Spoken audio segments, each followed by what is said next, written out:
Sleepy Hollow Season 3, Episode 9, One Life. It's been quite a while since the mid-season finale, and we come back with... It's been about a month. They do it kind of in real time, so it's been over a month since the last episode, and the gang has not been able to find any way to get to Abbie or figure out where she even is.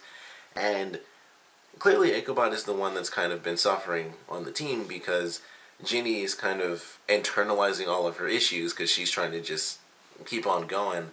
And Ichabod isn't doing the same thing. He's getting chased down by apparently apocalyptic cults, which I thought was pretty funny.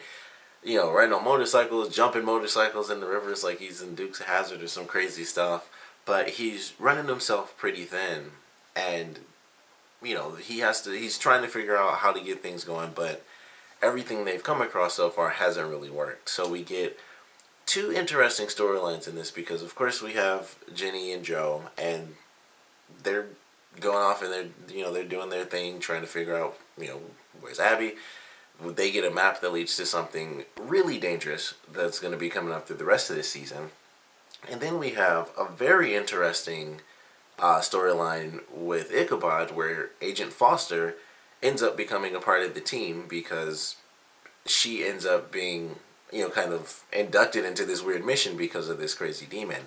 And I like that idea. I thought it was interesting, and it's kind of funny how they're doing it because it's almost like in a show where they bring in like a new character to replace an old character. It's kind of like that, but obviously Abbie's going to be coming back. So it's kind of interesting to see Ichabod team up with another, detective, someone even remotely in the realm of being a cop. And it's like, man, it's kind of like with Abbie. But of course, she doesn't know all the same stuff. And they're going to kind of have to teach her as they go along. And when they finally get to Abbie, she's going to still be a part of the team. And who knows what's going to happen with, the head of the FBI and everything that's going on with his character. But I actually like the fact that Foster is a part of this team. And she knows a lot of random different stuff. So she knows certain things like the symbols that they had on their arm. She knew, certain things about it, and she knew, like, the language Ichabod was speaking when he was using the gourd thing, or the jug.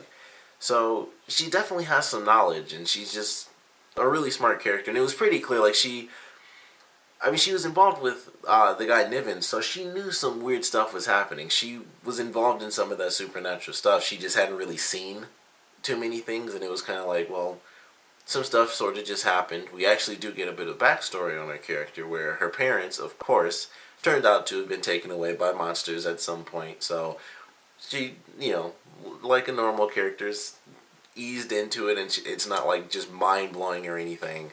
She's kind of just like, yeah, it happened before, and I always believed it a little bit in the back of my head. So she's kind of taking it with strides, really. So I like the introduction of her character into the group, and it really did surprise me. I was shocked to see that happen, but I don't mind it. I'm liking where it's going, and I'm very curious to see what they do once Abbie comes back. And I'm really curious, and this is like a real world thing, but I'm very curious what excuse they're going to come up with for why she disappeared, for so long. Because in the beginning of the episode, Foster mentions, like, you're the last person to see Abbie alive. That makes you a person of interest. And when she does come back, like, as soon as they mentioned that, I was like, when she gets back, what in the world what lie are they going to come up with for why she's been gone for all this time? So, they have a pretty cool mission. I certainly enjoyed the monster for this week. I thought it was pretty cool. I like the idea of where it was going, where it seemed like it was Abbie, and, like, the spell sort of worked, and, we saw the face in the tree, and I thought it was going to slowly form to be Abbie or something. And then we see the spirits and stuff, and it's like, help me. And we think it's Abbie and that she's actually dying. And it turns out to just simply be this crazy monster. And I like that idea. I thought it was really cool. Visually, I like the effects that they had on it. It reminds me of The Matrix, and I think anything does now. Whenever like a mirror is used and it moves around and stuff, I always think of the first Matrix movie. Like, ever since that movie, whenever like a mirror moves, I'm like, I think of The Matrix. But I like the monster. I thought it was cool. It was like, oh, Ichabod saved Abbie. I was like, they did that really fast. It was like 30 minutes in. It was like halfway mark. I was like, oh crap, they saved her. That was really fast. So there wasn't any tension or anything as to where she was. And then I was like, oh, that's not Abbie. That's definitely not Abbie. And I like the creature, they do the sort of sped up footage sort of deal, but I like the way it looked. I thought it was just a creepy woman and stuff, and we find out that it feeds on desperation, and then it's going to be going after the guy who leads that section of the FBI. And of course, they take it down. They did it in a really cool way. I like the sort of mirror trick where Foster was in like the little, I guess it was like a little closet. I don't think it was like another entire room, but she's like in the little closet, like just diagonal enough to look like she's standing in the hall. And I like how they did that, and the thing runs right into it and it's trapped. And then they do a pretty cool visual effect with, I'm assuming it was just like a two-way mirror because it wasn't completely see-through. But I thought that was pretty sweet, and it's like, banging up against the mirror, and she just shatters it. So I thought it was cool the way that they defeated it. Ginny and Joe get much closer after Joe has a pretty close call with death, or seemingly. I mean, he clearly he fought two guys and came on top, so I guess he wasn't that close to death. Excuse me. But Ginny thought that she lost him for a second, and I like the way they took the guy down. At first they tricked him, and then it's like, oh, he was one step ahead. He knew what they were going to do. And then, Joe just beat up two guys, and then I like the fact that the guy was trying to do like the little turnaround thing and attack him, and Joe just hit him in the face and knocked him out. I was like, that's cool. They didn't do like the little struggle or anything. He knocked him right out and he was done. So that was cool, and they got closer together. They have like a very romantic kiss, and then I'm assuming they had sex because they move off camera, and I'm assuming we know what they did there. But the map that they get, where it says all these demons are going to be converging on Sleepy Hollow, that I find very interesting, because we still, of course, have Pandora and whatever her husband's name is. Excuse me, sorry I'm coughing like that. But we still have the two of them, but then we have a bunch of other monsters that are, just going to be congregating to Sleepy Hollow. And I'm curious if it's because Pandora's going to try to use their power to, transfer, kind of like she did with the box. That was kind of the whole thing. It was like, oh, we'll use these monsters to create fear, which basically creates more power.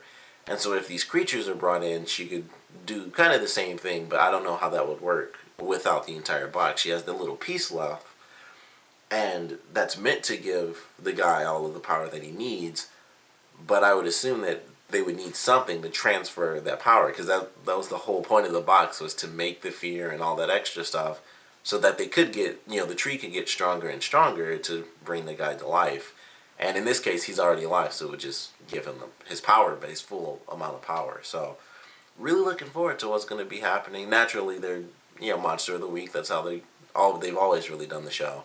So looking forward to seeing where they kind of take things from here. And then, of course, the end of the episode, we see Abbie kind of wake up. It shoots down this hallway, which has a lot of writing on the side, and I'm assuming it's like some sort of ancient writing. I, of course, couldn't see it. They did, super speed. But I like where she's at. It looks kind of cool. It looks like she should be in sort of a weird oasis type of area. Like she's in this interesting looking cave, but there's sunlight, really close by. But she's somewhere. And so she wakes up. She's fine.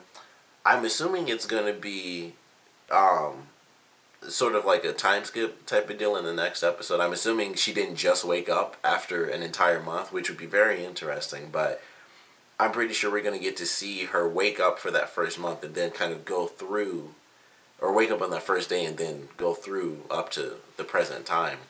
And if that does happen, then it, of course, brings up some interesting questions like, why wouldn't she be hungry and stuff like that. So I'm curious to see, what answers we're going to be getting. It's, in the preview, Ichabod, I guess he was doing astral projection, basically. So his spirit is going to be near her. He's going to find out where she is, at least visually, because so far she could be in another dimension. And Pandora mentions that she's not in this realm. So she probably is in another dimension or in some weird sort of thing. It's not purgatory, so it's something. I don't know if they're going to be adding layers or what they're doing, but she's somewhere. And it could be on Earth, technically, but Pandora does mention she's not in that realm. She could easily be in an area that Pandora just can't censor or something like that. Or she could just be assuming. Like, Pandora could just assume that she's not. But who knows? I would assume that she's genuinely not on the same, realm or in the same dimension. She's probably where the guy came from. He walked out of the tree and she went in. So she's probably in his, like, sort of weird tomb or something. And that would explain the writing if it was like, this is his story and it's, if he's like this ancient creature because he slept for millennia. So who knows how long he was alive for, before that. And it could be like his long life story or something before he was imprisoned. And then, whoever did that just, here it is, and then, poof, they leave. But I'm looking forward to seeing where Abbie's at.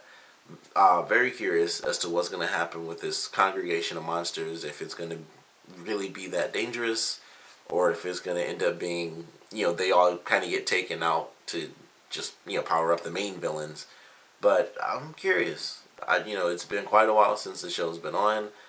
I'm glad that they didn't get Abbie back for sure, because I was a little upset. I was like, oh, it's cool they saved her, but I kind of hate when shows do that where they skip. It'll be like, oh man, it's been like 3 months or something, and then in that episode we see the person get saved. It's like, well, I would have loved to have seen, the other characters struggling, to do this. Even if it was one episode, and then the second episode they got him back. That's better than, like, the very first one. So I was glad that it wasn't Abbie that Ichabod actually ended up saving, and they just got tricked. So I really enjoyed that. Looking forward to seeing whatever the next monster is going to be. It is from Pandora and her husband. Like, they actually send out sort of the typical looking demon with wings and everything, but I don't mind that. It's kind of cool. So I'm definitely looking forward to this next episode. We'll see what happens with Abbie and, what she gets. There's a part where she was like wiping something off of like a stone tablet. So she finds items, or maybe she just makes stuff or breaks something and just has little pieces. But I am looking forward to it. I think this is a pretty interesting premiere. It was, with the Agent Foster thing, that was the biggest shock to me. I was very surprised that they did it that way, and honestly, I didn't expect it. Even when she was introduced, I thought, once it was revealed she was an FBI agent, that was kind of it. Like, she, that was it. She was going to try to find them, and then poof, Abbie's gone, and there's nothing else to it. But then she found the cave when she was following Ichabod, and she's been following, Jenny and Joe, all of them really, for the whole month, and now she's on the inside. So I'm looking forward to seeing how that plays out, and I think it's an interesting concept to do that. They've kind of done it before, because of course we had Irving and everything like that, but it's different now because this is someone she doesn't exactly have a huge stake in it, really. She's just kind of involved in it, and now she's kind of playing both sides, and she's not, it's not like Irving where he was the captain or anything. She's just kind of like Abbie, where she follows orders, but she has to now kind of do the same thing Abbie did, but with way less experience doing it. So I'm actually looking forward to that, and I don't think, it's a really weird thing, because like I mentioned, where it does feel like they brought in a character to replace another character, but Abbie's still there. So that's like the weirdest thing about it. Like, it's really cool because it's not just, oh, they're just replacing her. But, it was obviously very similar for this first episode at least, but hopefully it'll be a bit more different. I'd like to see them switch the teams. Like, if Foster ended up working with Jenny or Joe instead of working with Ichabod, it would, make it a bit different than, oh, it's just Ichabod with, basically replacement Abbie. So hopefully they'll do that quite a bit, which I don't know, because of course Jenny and Joe still kind of have their own storyline, but they've kind of merged together since, everything that happened in the finale. So they could do some switching up, and I'd love to see that instead of it just being Ichabod and Foster, because it would just be like replacing, Abbie until they get Abbie back. So hopefully it won't be too formulaic, or, because once they get Abbie back, then they'll, that's when it should go back to formula. So hopefully it won't be too formulaic without one of the main characters, just for it to go back to the exact same thing. But we'll have to wait and see. I'm honestly pretty excited to see what they do with the Foster character now that she's, clearly been shown to be like a main character for the cast. Who knows if she'll stick around? She wasn't shown in the opening, but the guy was, which I thought was interesting. So the guy who leads the FBI is shown in the opening. Pandora was, but her husband wasn't, so that was something else that was pretty interesting too. And then the flashback as well, I didn't mention that, but the flashback was interesting. It had like Nathan Hale and how their version of, why he, basically became like well known and famous. So I thought that was actually kind of interesting, and how it tied in by the end. Like, sometimes you just got to go through because not everyone's going to make it. So that's just what they got to do at this point. Although, I mean, Foster, who knows? She could end up dying, but we all know Abbie's going to get saved, so not too worried about that. But I want to know what you guys thought about this episode, so please comment below. Let me know your favorite parts, your least favorite parts. And I definitely want to know what you guys think about Foster being kind of initiated into the group after this episode, because I wasn't expecting it. I don't know if you guys were, or you guessed it from the beginning or what, but it was a huge surprise to me that she ended up being a part of it.